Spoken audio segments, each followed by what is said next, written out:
به نام خداوند نور. امیدوارم که همه بچه ها حالشون عالی باشه.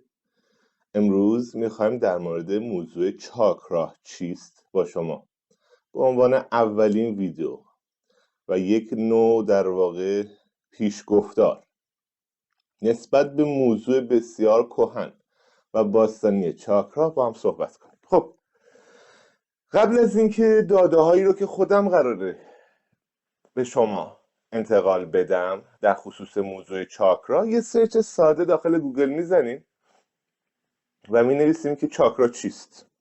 بالاخره پایگاه داده‌ای گوگل قدرتمند، هوش مصنوعی بسیار قوی پشتشه، کلمات درستی رو سعی میکنه انتخاب کنه. با هم دیگه یه سرچ ساده میزنیم. فقط نوشتم چاکرا چیست، نوشت چاکرا مبحث شبه علمی است. آها، پس هنوز جامعه علمی زیاد در واقع بها نداده بهش، شبه علمی است، زیاد در موضوعیت نداره در جامعه علمی.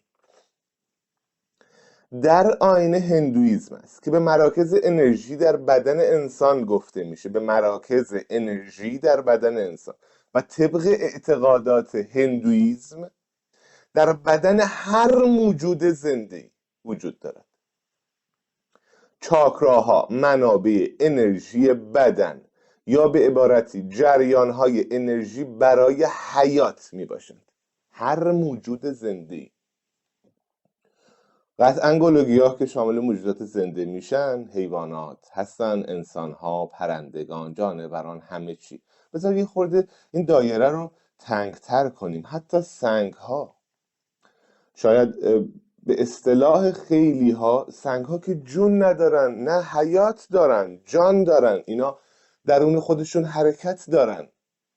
ما شاید نتونیم اون حرکت رو به چشم سر ببینیم، اما حقیقتی است، وجود داره. به خاطر همین خیلی از افرادی که در زمینه چاکراها کار میکنن از میدانهای انرژیکی سنگ ها استفاده میکنن برای بهبود حال انرژیکی خودشون.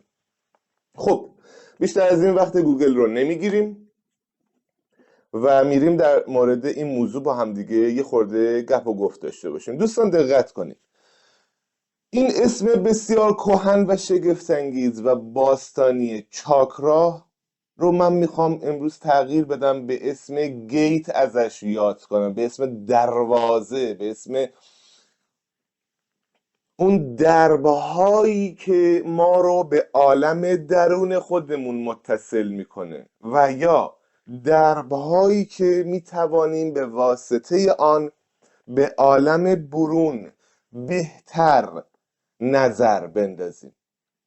موضوع چاکرا یک موضوع بسیار شیرینی. قرار ما چه چیزهایی را در مورد این مبحث با شما به اشتراک بذاریم؟ این مبحث چاکرا حتما بچه‌هایی که درمانگری میکنن، بچه‌هایی که کار پرانا انجام میدن، هیلینگ انجام میدن، افرادی که خودشون رو درگیر این موضوعات کردن، حتما گوش کنن این مجموعه فایل های تصویری رو که داریم برای شما آماده میکنیم. البته چیزهایی رو هم که قراره اینجا آموزش بدیم یا توضیح بدیم نه تا حالا شنیدین، نه تا حالا جایی خوندین، نه کسی به شما گفته. مخصوصا یکی از اون موضوعات ورودی ها و خروجی هاست. ورودی ها و خروجی های چاکراها. آیا این کانال های انرژیکی که در بدن وجود دارد، حالا اون هفتاش که عمومیه، همتون میدونین، چاکرای تاجی، چاکرای چشم سوم، آیا همه این چاکرا همینه؟ نه، میلیون چاکرا در بدن وجود داره.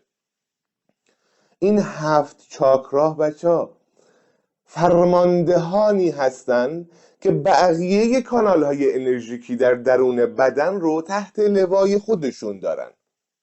این رو دقت کنین حتما. خب اصلی ترین هاش هم همین 7 هستش و خب عمومی همه هم میدونن، میشناسن، تا حدودی در موردشون شناخت دارن. ما بیشتر نمیخوایم در خصوص شناخت‌های دیگران صحبت کنیم، میخوایم در مورد موضوعاتی صحبت کنیم که تا الان نشنیدیم. خیلی ها کانال های انرژیکی و یا چاکراها رو به عنوان یک میدان انرژی در نظر میگیرن. خیلی عالی. این میدان ها از کجا میخواد بیاد؟ از کجا میاد؟ به شما میگیم این میدان ها آیا کانال های ورودی و خروجی دارن؟ هر کدام از این میدان ها، هر کدام از این کانال ها، بله، این چیزیه که در عرصه انرژی درمانی و درمانگری هیچکی نمیدونه. همه میان انرژی میدن برای بهبود چاکراهای طرف، برای بهبود حال طرف، برای درمانگری، اما نمیدونن این انرژی رو از کجا باید وارد کرد، از کدام کانال باید وارد کرد، از کدام کانال باید خارج کرد. این یک موضوع بسیار بسیار مهمیه، خیلی حائز اهمیته، خیلی اهمیت داره. بچه ما قراره از این جنس صحبت با هم داشته باشیم. ببینید شما یک لوله آبه که 2 اینچ داره ازش آب میاد بیرون رو تصور کنین و یک لوله آب دیگه که 2 اینچ آب داره میاد ازش بیرون رو تصور کنین. این 2 تا لوله رو به هم متصل کنین. چه اتفاقی میفته؟ لوله میترکه، این بست ها باز میشه، اتفاقات ناگواری میفته. برای کی؟ برای بیمار. برای کی؟ برای درمانگر. میتونه اتفاقات جبران ناپذیری داشته باشه. چرا؟ چون ما آگاه نبودیم از اینکه داریم برای بهبود حال بیمار خودمون به اون چاکرا انرژی میدیم تا اون اتفاق در بدنش رقم بخوره، حالش بهبود پیدا کنه. همه چی عالیه تا اینجا. اگه اون چاکرا کانال ورودی نداشته باشه، تو داری میدان خودت رو و میدان انرژیکی رو که جمع کردی از محیط میدی به یک چاکرایی که کلا خروجی داره. این تضاد انرژی باعث میشه که اصطلاحاً میگن پارگی ایجاد میشه در چاکرای طرف و احتمال اتفاقات بد داره برای حال طرف. بیمار رو بذارین کنار. الان یه چیز دیگه، کسی که درمانگری هم میکنه تجربیات بسیار بسیار بسیار بدی خواهد داشت از عدم آگاهی خودش نسبت به انتقال انرژی به بدن اون بیمار و بوده و از این دست هم زیاده تماس میگیرن، صحبت میکنن و فریادشون بلنده که این اتفاقات داره میفته. و خب الان هم تا چیزی که زیاد شده درمانگر و انرژی درمانگر. اگر ما از سر ناآگاهی بخوایم سمت چاکراها بریم آسیب میبینیم. به شرطی آسیب نمیبینیم که آگاه باشیم، بدونیم با چی طرفیم، بدونیم باید چی کار کنیم. ندانستنش خوبه؟ نه. دانستنش خوبه؟ بله. ندانسته عمل کردن خوبه؟ خیر. دانسته عمل کردن خوبه؟ بله.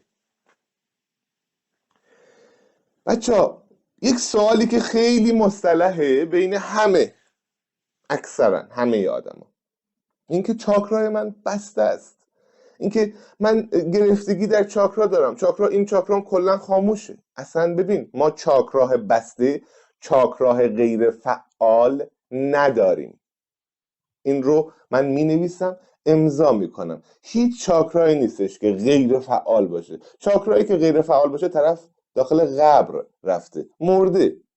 تمام چاکراها فعال هستن، درجه بندی داره. یکی در درجه 100 خودش داره کار میکنه. 100 خودش یعنی طبیعی. 99 طبیعی نیست، 90 طبیعی نیست، 50 طبیعی نیست، 100 یعنی نرم طبیعی. چاکرا در تعادل خودش داره کار میکنه. یکی در درجه 1 خودش داره کار میکنه، اون یعنی افتضاح، بسته نیست، یه گیروداری داره، میشه حلش کرد، قابل حله. بیاین با یه مثال بهتون بگم. اسم این سنگ هست فلورین. از معدن فلورین خودم رفتم گرفتم و بسیار سنگیه که دوستش دارم، خیلی هم انرژی داره. اگه دست من چرب باشه و بزنم به این سنگ و حواسم هم نباشه، برم کارهای خودم رو بکنم، برم دستام رو بشورم، برگردم بعد 24 ساعت، و چون میدونم چطور از سنگ ها انرژی میشه دریافت کرد، میام از سنگ های خودم انرژی بگیرم، حالمو خوب میکنم، میذارم کف دستم. البته این موضوع رو بعداً به شما آموزش میدم که چطور از سنگ ها انرژی دریافت کنین و خودتون رو شارژ کنین. و آیا من تمام انرژی این سنگ رو میتونم دریافت کنم؟ کدام انرژی؟ اون انرژی که داره ازش ساطع میشه. خیر. چرا؟ چون شما دستتون چرب بود، یک لایه چربی دور سنگ گرفته، ولو 1 میکرون از انرژی 100 این سنگ کاسته شده و شده مثلا 50. قطعا اون 100 رو نمیتونی دریافت کنی. به این حالت میگن جرم گرفتگی. به این حالت میگن اصطلاحاً آلودگی در چاکراها. این رو شما چاکرا تصور کنید. خب این یک حالت خوبه؟ نه، باید اصلاح بشه، باید بهبود پیدا کنه، باید کاری رو در این پیش ببریم که برگرده به حالت اول خودش، به حالت طبیعی. این حالت که آلودگی ایجاد میکنه در چاکرا قابل درمانه. میشه یک سری پروتکل هایی رو به طرف ارائه داد و طرف انجام بده و خب حال خودش رو بهتر کنه. اما بعضی ها که چه عرض کنم، همه اینجوریشو دوست دارن. این یک سنگ عقیقه. اینم خودم از طبیعت پیدا کردم و بردم تراش دادم، تبدیل به گوی شده. ببین، روش صیقل دادم، جلا دادم و تمام اون تلالو داخل این سنگ داره خودش رو نشون میده. اگر طبیعت استفاده از کانال های انرژیکی عدد 100 باشد، بیش از اندازه تحریک کردن کانال های انرژی عددش 1000. صیقل داده اصطلاحاً به اون کانال. این خوبه؟ بچه ها، این افتضاحه. این کار افتضاحه. بیش از اندازه تحریک کردن چاکراها و صیقل دادن میدانهای انرژیکی افتضاحه. میتونه اتفاقاتی رو برای شما رقم بزنه که اصلا غیر قابل باوره. میتونه کارهایی براتون رقم بخوره که بعضا غیر قابل بازگشته. تحریک کردن بیش از اندازه. به خاطر همین گفتم طبیعت چاکراه را اگر شما عدد 100 در نظر بگیرین و افتضاح بودن کانال انرژیکی رو به خاطر یک سری موضوعات خاص، مثلا چی؟ مصرف مشروبات الکلی تأثیر داره رو چاکرا، افتضاح میکنه. چاکرای شما از ضریب 100 میرسه به 1. انرژی داره، انرژی ساطع میکنه بیرون، اما 1 کجا؟ 100 کجا؟ به خاطر همین هم این حالت بده، اشتباهه، و هم این حالت بده، افتضاحه. اگه ما بیش از اندازه یک چاکراه رو تحریک کنیم، میتونه اتفاقات بسیار بدی رو برای ما رقم بزنه. چیزهایی رو دریافت یا مشاهده کنیم که درکی نسبت به اونا نداشته باشیم و ما رو به جنون برسونه. این اتفاق چطور میفته؟ از عدم آگاهی. این صفحه و امثال مثل این صفحه ها ایجاد شده که به شما آموزش بدن، آگاه کنن شما رو که بدونین تا چه حد میتوانین در حریم میدانهای انرژیکی خودتون وارد بشین و استفاده کنین. این کانال های انرژیکی، این 7 چاکرا که در خصوص هر کدومشون سعی میکنم یک فایل مجزا برای شما تهیه کنم و آموزش بدم تا حدودی، فرماندهان بقیه میدانها و کانالهای انرژیکی بدن شما هستن. آیا این 7 کانال خودشون به هم مرتبط هستن؟ بله. بعضی از کانالها لینک هایی دارن به بقیه کانالهای انرژیکی و در نهایت همه اینها متصل میشه به 2 کانال انرژیکی بسیار قدرتمند که در موردشون با هم بیشتر صحبت میکنیم در فایل های تصویری بعدی. اما اگه میخواین آگاه بشین، داده های خودتون رو افزایش بدین نسبت به موضوع چاکرا، چون یه سرچ ساده تو اینترنت بزنین هزاران مطالب در مورد چاکرا میاد براتون. من در مورد اون هزاران مطالب با شما هیچ حرفی ندارم، برین یه سرچ بزنین، تحقیق کنین. من در مورد اون مطالبی که تحت هیچ عنوان نمیتونین در فضای مجازی، در کتب، در آموزش های آیینی و باستانی به شما ارائه بدن قراره ما اینجا اون مطالب رو با شما به اشتراک بذاریم که اصلی ترین اونها کانال های ورودی و خروجی، این میادینی که در بدن وجود داره. چاکراه شماره 7، چاکراه شماره 6، چاکراه شماره 5، چند کانال ورودی داره چاکراه شماره 7، چند کانال خروجی داره چاکراه شماره 7. چه نرمی، از چه طریقی، از چه زاویه‌ای ما میتونیم انرژی وارد کنیم و از کجا باید خارج کنیم، چیزهایی که نه تا حالا گفته شده نه تا حالا شنیده شده. قراره در مورد این موضوعات با شما صحبت کنیم. به خاطر همین مبحث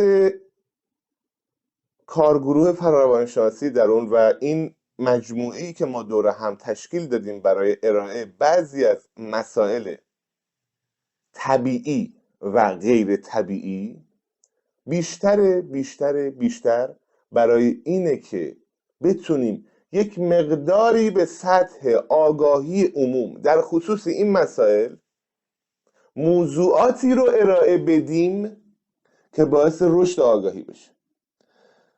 با ما همراه باشین، موضوعاتی رو میشنوین که مغزتون سوت بکشه. سلامت و پایدار باشین. همتون رو به خدای بزرگ میسپارم. فعلا خدا نگهدار.